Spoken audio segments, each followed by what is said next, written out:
In this episode, we're going to look inside ourselves at the 3 aspects that can help you to define what service to offer in your service-based business.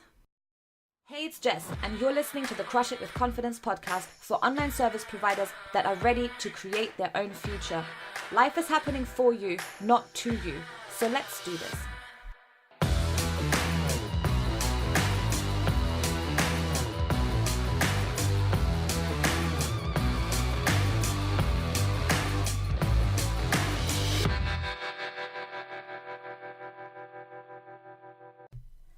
In the last couple of episodes, I kind of already hinted at what I'm going to cover in this episode, and it will be all about how you can choose what service to offer in your new online business. A lot of times we are super tempted to look outside ourselves for the answers to all of our questions, when what we actually need to do is look inside ourselves. So if you're currently stuck in this research stage, and believe me, I get a lot of messages from you on Messenger, from people who are telling me they've been researching for some time, then you may find that you're reading all this content and you're listening to podcasts for hours, and then you end up in a mode that I like to call analysis paralysis. So you are so busy analyzing everything, consuming everything, that you're completely paralyzed and you take absolutely no action. This is just complete overwhelm from consumption. So today, I'm encouraging you to stop consuming. Do finish listening to this episode, but stop consuming in general and look at these 3 areas of yourself, make a decision on where to go from here, and then take that damn action you've been putting off, okay? No more over consuming. This has to stop. The 3 areas that I want to explore with you together are personality, passions and skills, and your past experiences, okay? So let's look at these in a little more detail.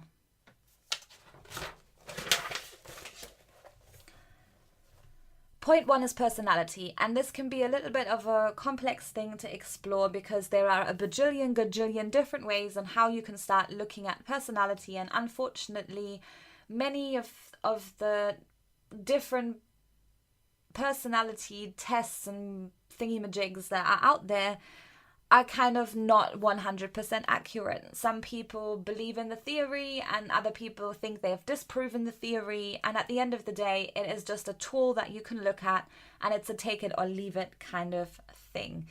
The 2 personality tests that I like to recommend to people, although one of them is probably certainly more disputed than the other, is number 1, the test at 16personalities.com.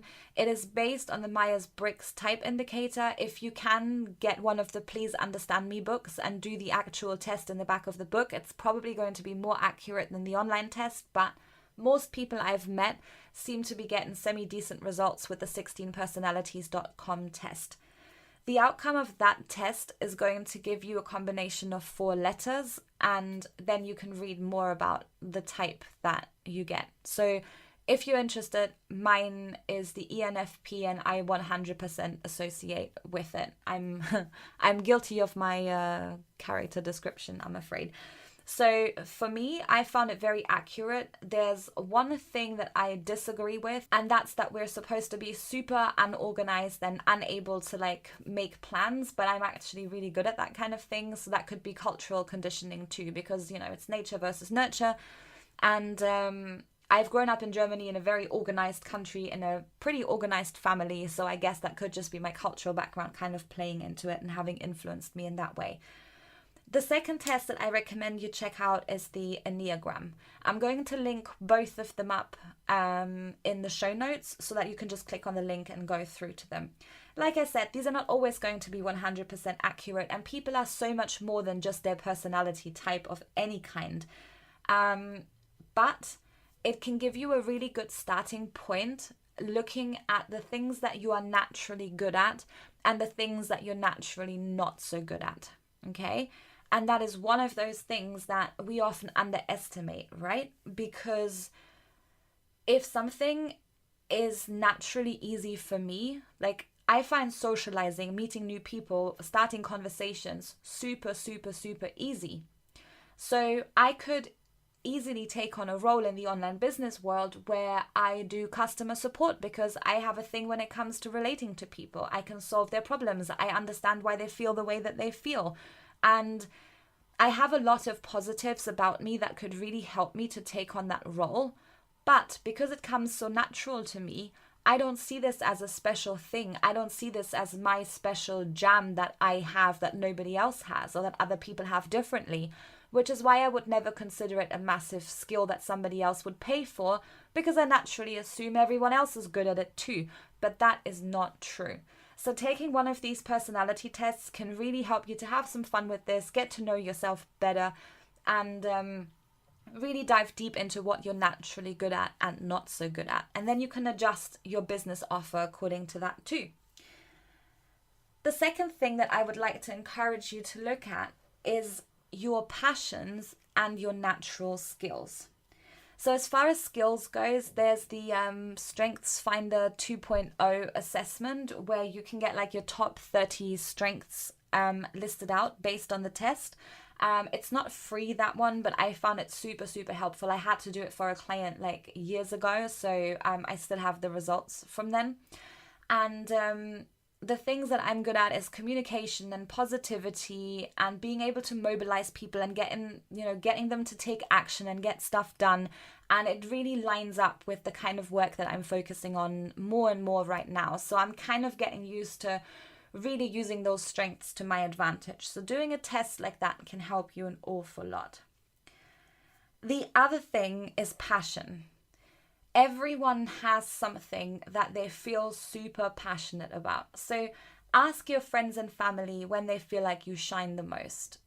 One of the things that my OBM would say is that, oh my God, this one's on fire. Like, look at her go, look at her talk. Because there are certain topics where if you get me started on it, I will literally go into a 15-minute rant on the topic.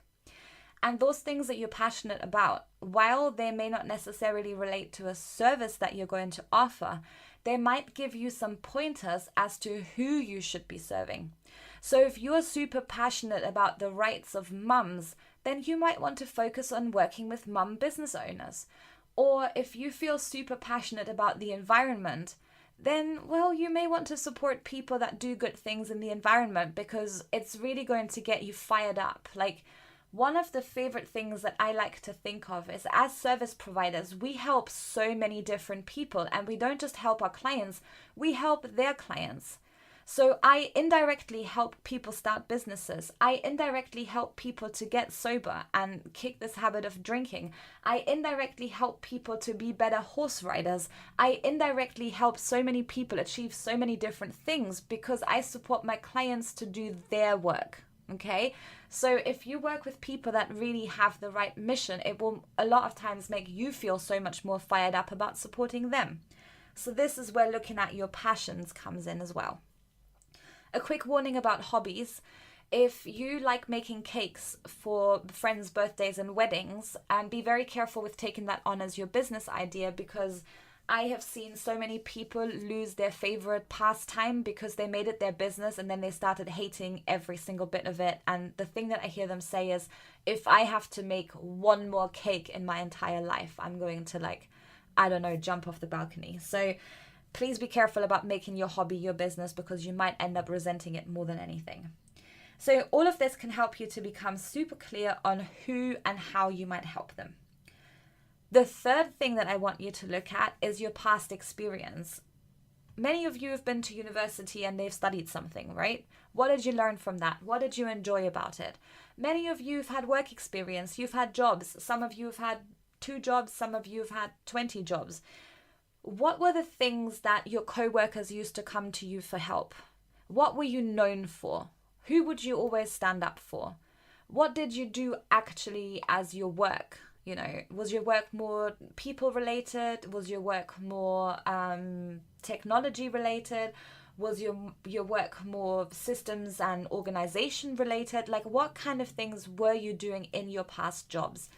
And all of these combined, your personality and who you may be at the core, maybe added in with a little, spice of your upbringing, your passion and your skills, and your past experience will probably give you 90% of what you need to work out what to offer as a service in your service-based business. Okay? If you are ready to get started as an online service provider, we'd love to welcome you in our membership community, the Crush It Club. And as always, you can find out more at crushitwithconfidence.com/club.